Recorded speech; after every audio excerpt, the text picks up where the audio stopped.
welcome to A Word on the Word with Les and Tracy King, and today we're covering two topics. Our first topic is in the book of Mark, chapter 10, verse 9, where it talks about how God joins two together, but letting no man separate them. And our next topic is going to be about martyrs, and that is going to be focused in on a group of soldiers who lost their lives because of their faith. Now, the unique thing about these soldiers is that it happened to be an entire legion of soldiers that, because of their commitment to Christ, actually ended up losing their lives. Now, stay with us, and we'll be right back.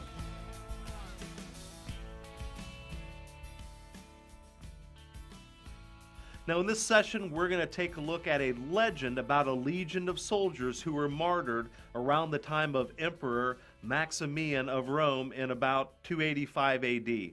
Now, the legion was the Theban legion stationed near Thebes, Egypt. The legion was commanded by a man named Maurice, who was born in Thebes and who commanded an entire Roman legion of about 6,606 men. That's a lot of men. According to Eucherius, Bishop of Lyons, he tells that around AD 285, Emperor Maximian Herculeus of Rome ordered the legion to march to Gaul, which is modern-day France and Switzerland, and join in suppressing a peasant revolt.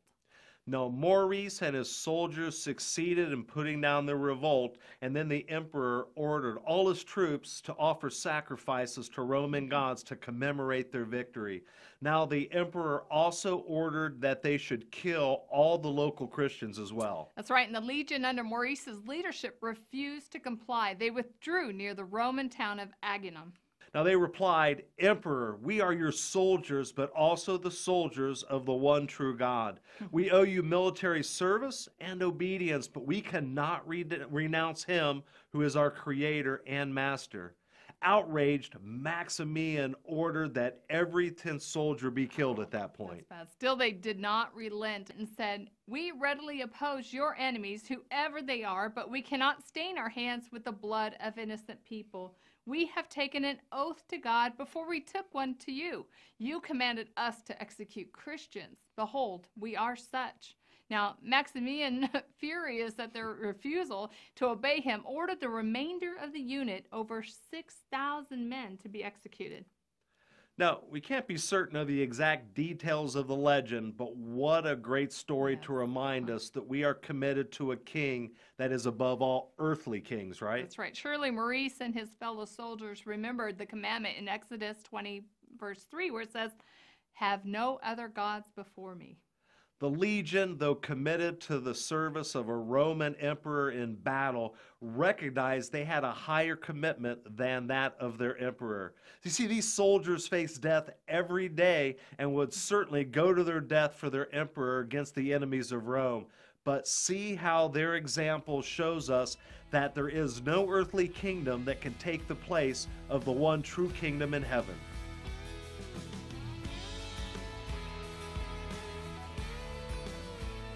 Now, our next topic is Til Death, and it comes from the passage in Mark chapter 10, verse 9, where it says, "Therefore, what God has joined together, let no one separate." Now, this was Jesus explaining that divorce was not God's desire for mankind. Jesus is saying this because people's hearts had become stubborn and hard, and God had permitted Moses to give the commandment to give a certificate of divorce for your spouse. That's right. And this is what Jesus goes on to explain in Mark chapter 10, verse 4 through 5. He says, "They said, 'Moses permitted a man to write a certificate of divorce and send her away. It was because your hearts were hard that Moses wrote you this law,' Jesus replied." Now, unfortunately, we view marriage in America to be a returnable commodity, or our spouses as disposable most of the time. In this day and age, many people haven't a clue about the concept of staying married for life. We live in a time like no other. We upgrade to a newer and better model of just about everything, and unfortunately, that includes our soulmates also, right? Yeah, that's right. And if we don't like something or we get bored with it, it's gone. And unfortunately, the majority of married couples have the same attitude about their marriage. Personal choice has become the top priority in America, with more of a focus on the me and the I. The first step to marriage that will last is to remember that God joined you together, not a man or a woman. And the vow says, for better or for worse, for richer or for poorer. They should also say when it gets boring or when it's exciting. That's right. Now, we know that relationships in general have their ups and downs, yet we seem to take marriage so lightly anymore that we treat it like an object, a disposable object like a cell phone or a car or your hard drive or something like that. iPod. Yeah. That's right. Now, we think marriages are not perfect all the time or exciting or happy, you guys. But when there is a bump in the road, we seem to be looking for like the next exit ramp to get off. Whoa, whoa, whoa. Back the car up. Don't automatically look for a way out. Instead, look for the beauty around you on your way down life's highway. The Apostle Paul says this in 1 Corinthians chapter 7, verse 28, about how we should expect trouble to come. He says, but if you do marry, you have not sinned. And if a virgin marries, she has not sinned. But those who marry will face many troubles in this life. And I want to spare you this. Now, Paul's desire was to spare people the trouble that comes in a marriage. And our hopes, though, are that you can do this study and understand that we need to plan ahead for trouble so that we can be prepared. It's just like preparing for an emergency or a disaster. If you never prepare for the event, it's going to be very difficult to minimize the damage when the trouble comes. You can't prepare for the bad times just by ignoring them and acting like everything's always going to be good, right? That's right. That's not true, right?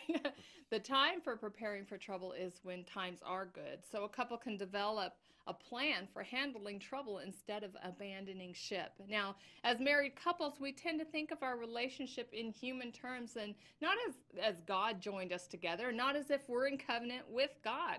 Now, the marriage covenant is so important to God that he used it as an example of how he views his relationship with us. That's right. And here's what God says to the nation of Israel in Hosea chapter 2, verse 16. In that day, declares the Lord, you will call me my husband. You will no longer call me my master.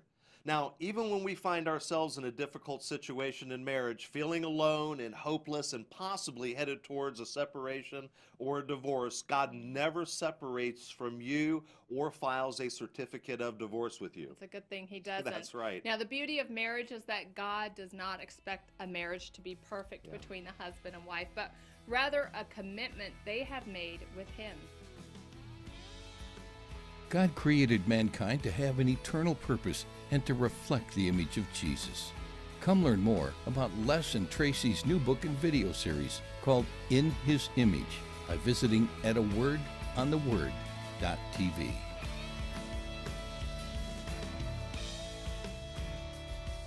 Once again, we want to thank you for tuning in to the show today, and we do invite you to come visit us at awordontheword.tv.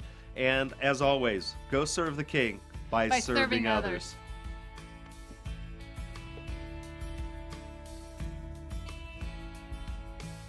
Thank you for joining Les and Tracy King for A Word on the Word. Visit awordontheword.tv to receive their latest audio or video broadcast. A Word on the Word is sponsored by First Century Ministry